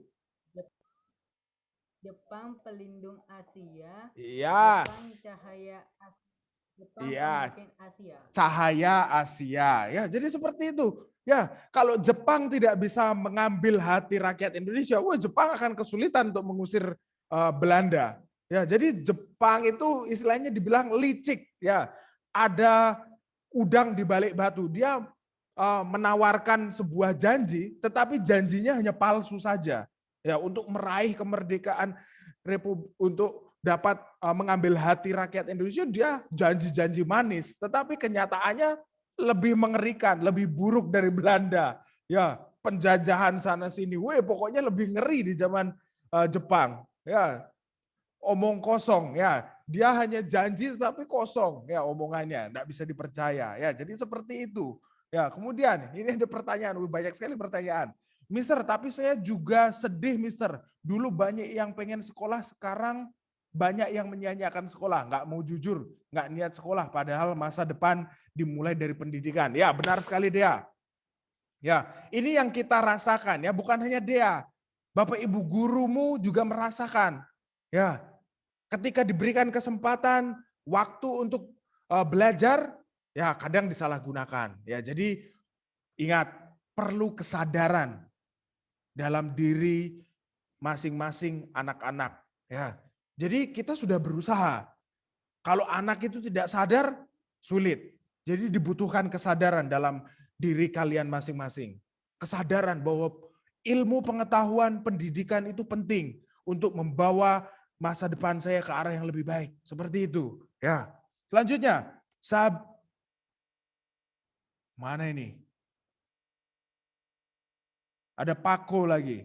Sehabis Indonesia merdeka baru nama Indonesia dijadikan atau disahkan, diproklamasikan. Ya, diproklamirkan. Ingat, seperti dalam Kongres pertama Sumpah Pemuda, ya. Sang instrumental yang membuat lirik Indonesia Raya, W.R. Supratman, ya. Beliau memainkan alat musik biolanya di hadapan para anggota sidang, Kongres sidang pertama Sumpah Pemuda waktu itu, ya, tanpa lirik, tanpa menyebutkan lirik Indonesia tanah airku, tidak menyebutkan, hanya instrumen saja. Karena apa? Karena dikhawatirkan ketika Belanda mengetahui Indonesia akan istilahnya punya rencana ingin melawan mereka, Kongres itu dibubarkan, Kongres itu tidak diizinkan. Ya, kalian bisa cari penjelasannya itu di YouTube. Ada, Mister pernah dengar ya, pada Kongres sidang pertama W.R. Supratman tidak menyebutkan liriknya, hanya memainkan biolanya saja. Ya, untuk lagu Indonesia Raya. Ya, supaya Belanda, Jepang tidak tahu bahwa Indonesia ini punya maksud tersembunyi untuk kemerdekaan ya. Seperti itu, Paku. Selanjutnya. Oke. Ya, ini ada Dea. Terus judulnya ada perubahan nama dari Indonesia menjadi Indonesia Raya kan, Mister? Ya, benar sekali ya, Dea. Selanjutnya ada Pako, Mister. Dampak positif itu adalah kalau Indonesia tidak dijajah oleh bangsa lain, maka tidak ada nama Negara Kesatuan Republik Indonesia, tetapi adanya seperti negara Bali, negara Jawa dan lainnya. Ingat, bukan begitu. Makna dari kata Negara Kesatuan Republik Indonesia itu karena Indonesia terdiri dari negara kepulauan, anak-anak. Ya, yang membentang dari Sabang sampai Merauke. Itu yang menyebabkan makna dari Negara Kesatuan Republik Indonesia. Meskipun setiap kepulauannya dipisahkan oleh lautan, tetapi pada intinya kita ini adalah Indonesia. Ya, setiap rakyatnya berjuang bersama-sama untuk mendirikan, untuk merumuskan sebuah dasar negara, yaitu Pancasila, seperti itu. Silakan Pako, bagaimana? Bukan, Mister, maksud saya itu, zaman dulu itu Indonesia itu terdiri atas banyak kerajaan kan, Mister? Ya benar, awalnya kerajaan. Terus selanjutnya itu, karena Indonesia itu merasa dia tuh senasib ya, dijajah sama bangsa lainnya sama seperti Belanda tuh kan, Belanda. Maka itulah hebatnya presiden kita yang pertama, yaitu Insinyur Soekarno, bisa menyatukan semua dari Sabang sampai Merauke, dan untuk apa ya, sehingga mereka itu pulau-pulau itu bisa terima usulnya Soekarno ya, pokoknya dengan cara apa sehingga masuk ke Negara Kesatuan Republik Indonesia dan apa ya, terima sebagai provinsi, bukan sebagai apa ya, bentuk pemerintahan lain, tetapi mereka mengikuti yaitu pemerintah Indonesia itu sendiri. Oke, itu latar belakangnya mengapa setiap provinsi yang ada, setiap kepulauan yang ada tidak mendirikan sebuah negara kan. Mengapa mereka bisa nurut, bisa takluk kepada sang proklamator Republik Indonesia? Karena sejarah dari Sumpah Pemuda ini. Ya, dari sini kalian akan dapat jawabannya. Ya, karena para pemuda kala itu tahun 1928 ketika organisasi Sumpah Pemuda terbentuk, ya, para pemuda dari Yong Java, Yong Ambon, Yong Sumatera, Nenbon, ya, Yong Batak, ya, bahkan Yong Bali, ada para pemuda yang di Bali, mereka berkumpul menyatakan ya janji ikrar mereka ya dalam ikrar Sumpah Pemuda. Itu mereka berjuang, mereka sama-sama menyatukan tekad, visi dan misi mereka ya sebagai pemuda-pemudi Indonesia untuk menyatukan cara pandang, cara pikir mereka. Ya, seperti itu. Dijelaskan lebih lanjut. Oke, ini pertanyaan terakhir ya dari Pak Aku tadi. Terima kasih ya buat anak-anak yang sudah bertanya ya. Kalian luar biasa anak-anak kelas 8A. Selanjutnya kita lanjutkan. Kalian bisa perhatikan di sebelah kiri. Nah, bagaimana para rakyat Indonesia kala itu ya berjuang, sulitnya hidup ya, padahal mereka hidup di sebuah negara yang besar, negara yang kaya dan subur tanahnya. Dijelaskan di sana. Sebaliknya, perlawanan yang bersifat kedaerahan tersebut menyulitkan perjuangan Indonesia untuk mencapai kemerdekaan. Nah, itu sesuai pertanyaan di uji kompetensi 2 dan uji kompetensi pertama. Ya, semangat kedaerahan membuat kita tidak bisa bersatu.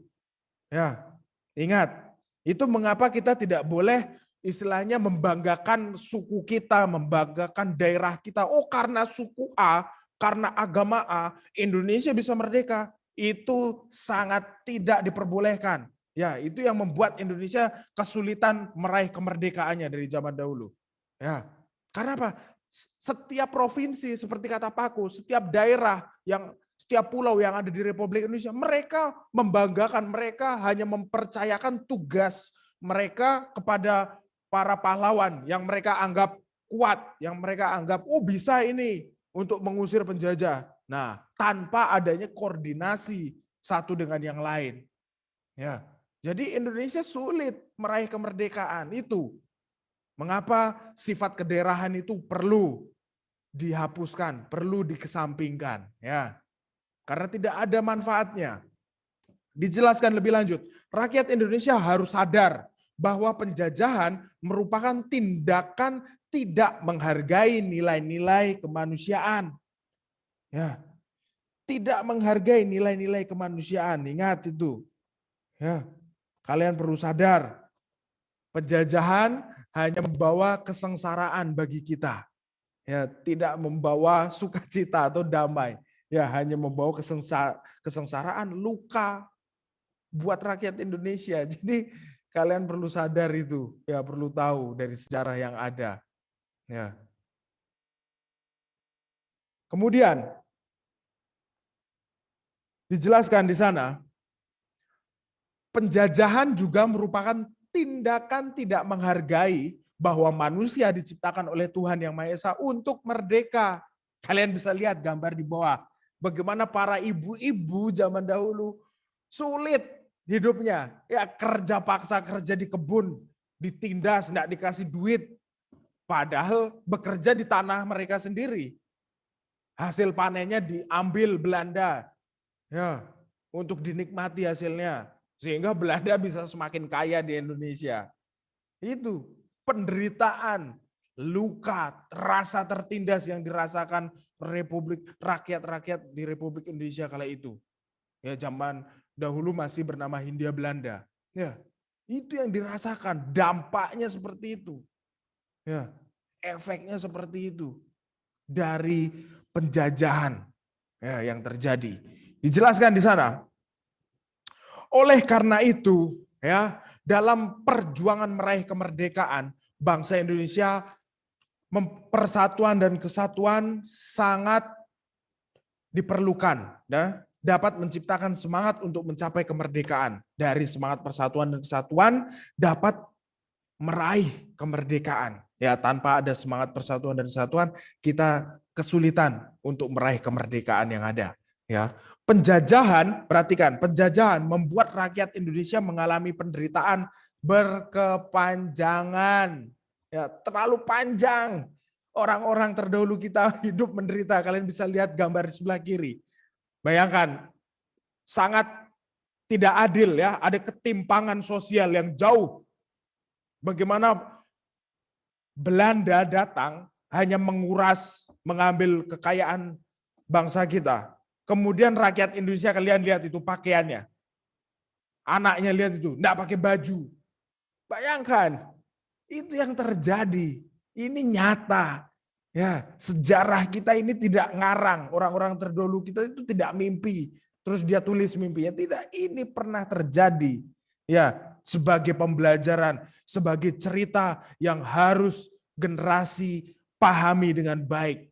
Dari situ kita bisa belajar menghargai perjuangan orang-orang yang berjuang untuk kemerdekaan Republik Indonesia. Dari situ kita diajarkan banyak hal anak-anak. Ya, oke. Karena waktu, Mister nggak mau mengambil waktu istirahat kalian ya.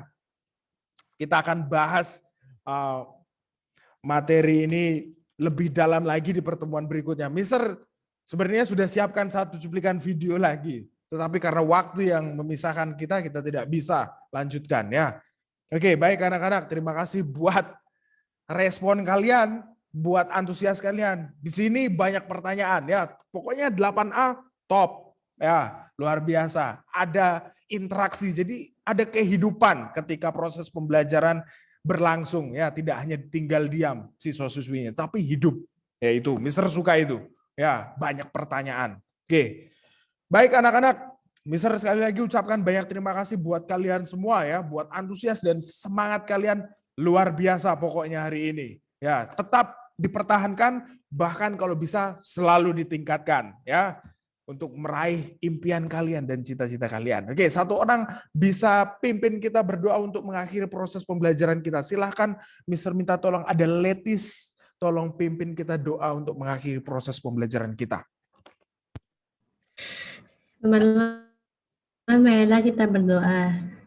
Ya Tuhan, terima kasih karena Engkau telah membimbing kami sepanjang pelajaran PPKN hari ini. Semoga apa yang kita pelajari dapat kita teladani untuk mengharumkan nama bangsa kita yang tercinta yaitu Indonesia. Sekarang Tuhan, kami akan istirahat ya Tuhan, berkatilah makanan dan minuman kami agar menjadi kekuatan untuk jiwa dan raga kami. Berkati juga kami yang akan melakukan kegiatan selanjutnya agar berjalan dengan lancar. Terima kasih Tuhan, dan nama Tuhan Yesus, amin. Amin. Terima kasih Letis, terima kasih anak-anak kelas 8A. Luar biasa kalian, Tuhan Yesus memberkati. God bless you. Top. Ya.